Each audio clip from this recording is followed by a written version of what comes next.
Hello mga kabibig! Welcome back sa ating bagong YouTube channel. Ito ang pinakamaingay ng YouTuber sa balat ng YouTube. Ako si Kabibig, maglebak-lebak na to with evidence. So ngayong araw na to talagang binanata na ni Pangulong Rodrigo Duterte si Pangulong Bongbong Marcos. Talagang sinabi niya na meron tayong presidenteng bangag. O, walang patumpik-tumpik talagang sinabi ni Pangulong Duterte yan, mga kabibig. Sabi pa ni Pangulong Duterte, merong isang presidente na talagang bangag. Hindi naman buang, pero yung bisyo, yung bisyo ng droga, long term yan. Magiging olol si Marcos. O tingnan nyo ha, magiging olol si Marcos, mga kabibig. Talagang he mentioned the name Marcos. Maybe constant use of heroin. Look, he mentioned the specific droga. He mentioned the specific polvoron, kabibig. First time lang, mga kabibig, na narinig natin si Pangulong Duterte na he mentioned the specific polvoron na ginagamit di umano ni BBM. Aabot pa siguro siya ng 80. Pero sa panahon na yan, hindi na siya gumagalaw. Hala, grabe. Yan ang sabi ni Pangulong Duterte sa proclamation rally ng PDB laban, mga kabibig. Gusto nyo bang pakinggan ang pagsampit ni Pangulong Duterte? Eto, i-share ko sa inyo ang revelasyon na meron tayong presidenteng bangag. Grabe. Na-shock at mga tao pumalakpak. Bakit pumalakpak ang mga tao? Kasi kumpirmado. Kaya pala, kabibig, takot mag-hair follicle test kasi kumpirmado ni Duterte. Nako, heto, kabibig ha. Panoorin natin, kabibig, kung ano ang sinasabi ni Pangulong Duterte. Baka sabihin nyo, nagawa ko ng ako. Ito na. Ito na ha. Ready na ba tayo? Isang presidente na talagang bangag. Yan.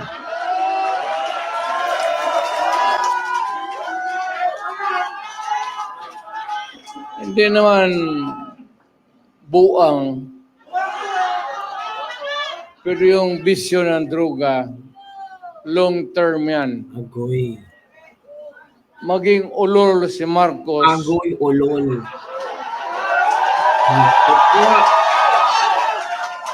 Ulol talaga ang term.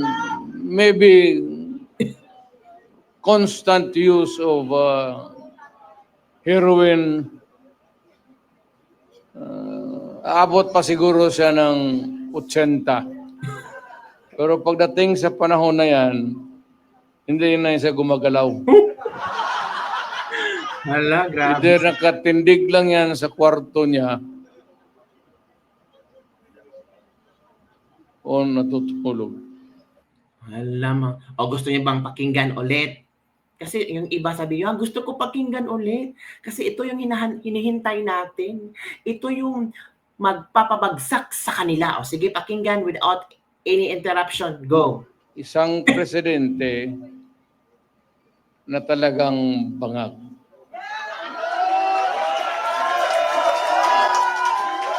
Kasi binag, Hindi naman buang, pero yung bisyo ng droga, long term yan. Maging ulol si Marcos.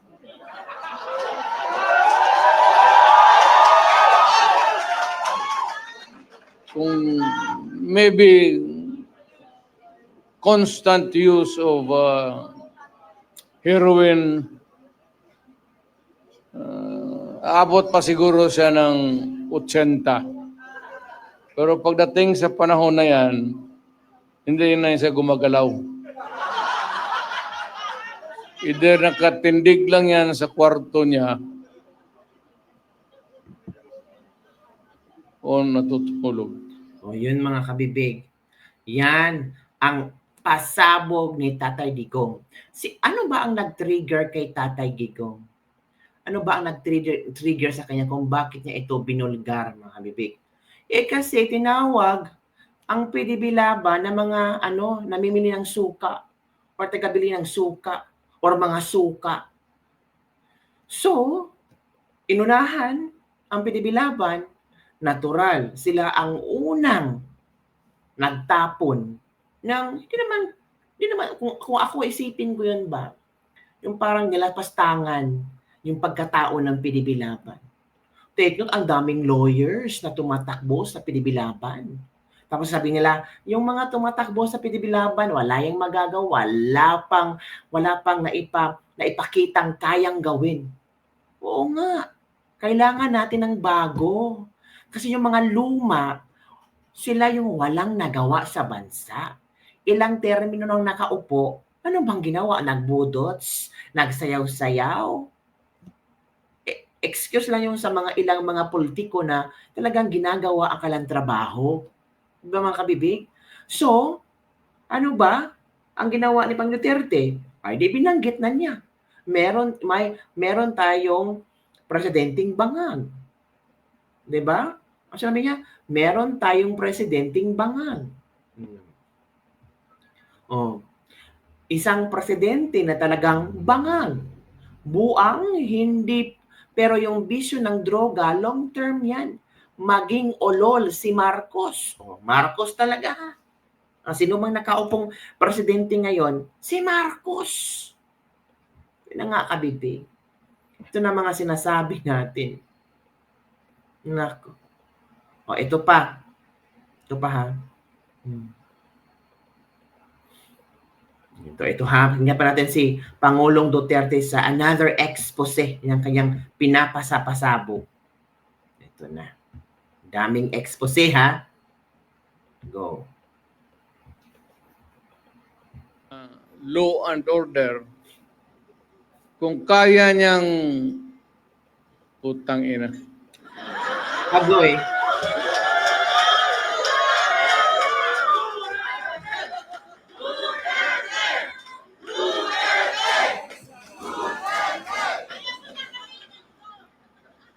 Alam mo kung ako ang durugista, Oh. kung may gano'n ako, at bakit sa utak ko, bakit hindi? Total, kasama ko naman sa presidente sa hit-hitan. Halak ka. Grabe. So, yung baski yung mga pulis, pati military, medyo, ano sila? Relax lang. Chill lang. Because of the incongruity. Hindi magkasya eh. Meron isang presidente na talagang bangag.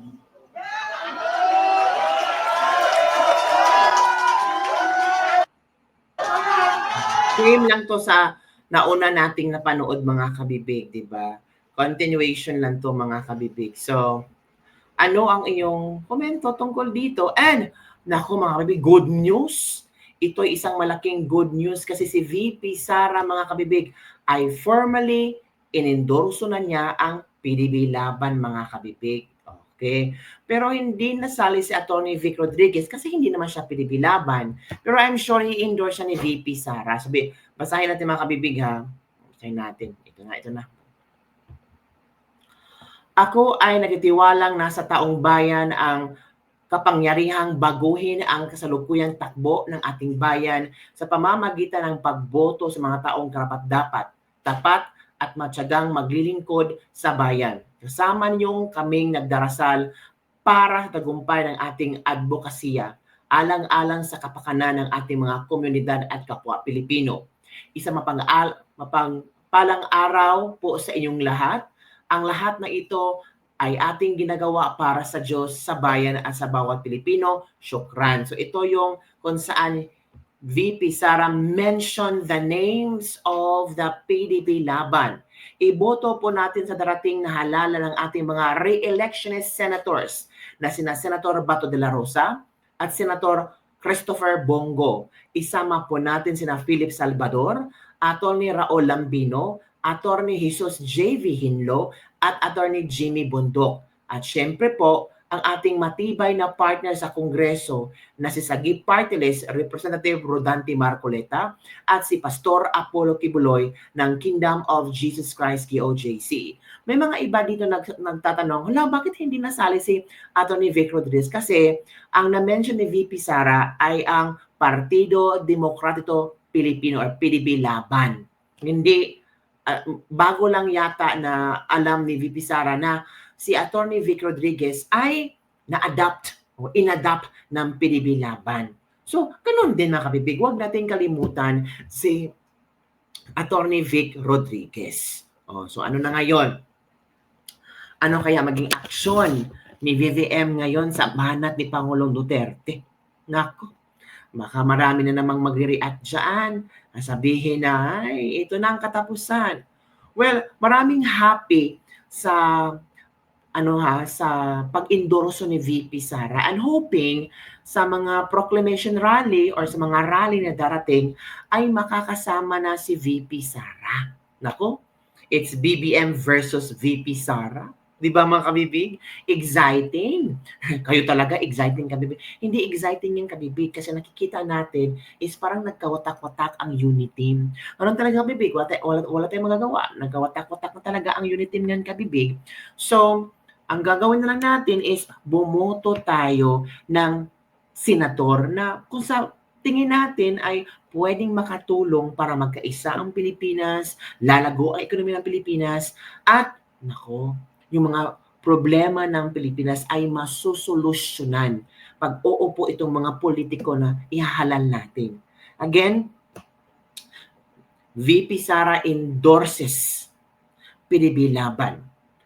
Pangulong Duterte, binasag ang katahimikan, binulgar na meron tayong presidenteng bangag. Yan lang po mga kabibig. Don't forget to like, subscribe, and share this video para sa mga gusto news na ating pag-uusapan. Ang dami talaga kabibig. As in, mawiwindang ka sa mga chismis, sa mga vulgarious na mga istorya ng ating mga netizen. As in, si Tatay Digong daw ang kanilang pag-asa mga kabibig. Sabi ng ating mga friends dito na ito ang pinibilaban ng mga senatorial slate, ito ang ating pag-asa ng bayan. Sila na ang kung kailangan natin sila. Diyan nabudol ang mga Pilipino. Yan ang mga tao na tuwang-tuwa at halos hindi maihi sa pagsaya. Ito na. Nako, alam na ng mga tao. Wala nang hanghang. Diba? Kayo, ang pamilya nyo, ang bangag, puro kayo nabuhay sa shabu. Grabe ng mga vote straight PDP, solid Duterte kami. Duterte lang ang sakalam.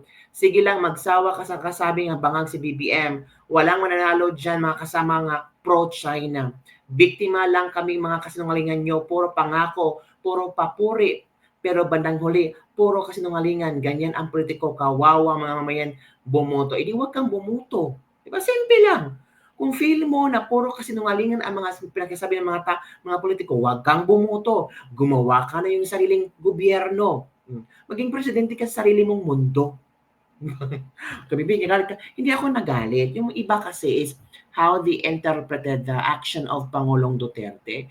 BBM nga nagsabi siya ng mga nagbili ng suka. Sino bang hindi ma-offend doon? Pati yung tagagawa ng suka, parang nagamit na din. Si Pangulong Duterte hindi makapagpigil, binulgar na rin niya. Diba? Tapos nga, sabi ni Pangulong Duterte, yung si Marcos, mga edad ng 80, nakatayo na lang yan. Or di kaya nakahiga para natulog. Di ba mga ganun kamibig? Ay, nako kamibig. Simula ng bangayan, simula ng labasan ng mga baho. Pero ang napakaganda nito is si VP Sara ay inendorso na ang PDP Laban. Diba? Yung sabi ni VP Sara, maiisip-isip pa ako kung sino i-endorso ko kasi ayoko na madamay sila sa mga hinaharap kong mga problema ngayon. Pero instantly ngayong araw na to ay talagang confirm, i-endorso ni VP Sara ang PDP Laban. So PDP Laban, congratulations! Nakuha nyo ang puso, nakuha nyo ang trust ni VP Sara at naniniwala siya na kayo ang senatorial slate ng PDP Laban kayo ang magdadala, kayo ang magtatayo, kayo ang posibleng magbibigay solusyon sa problema ng ating bansa. Huwag kalimutan, pinibilaban. Don't forget to like, subscribe, and share this video. Bye everyone. See you next time.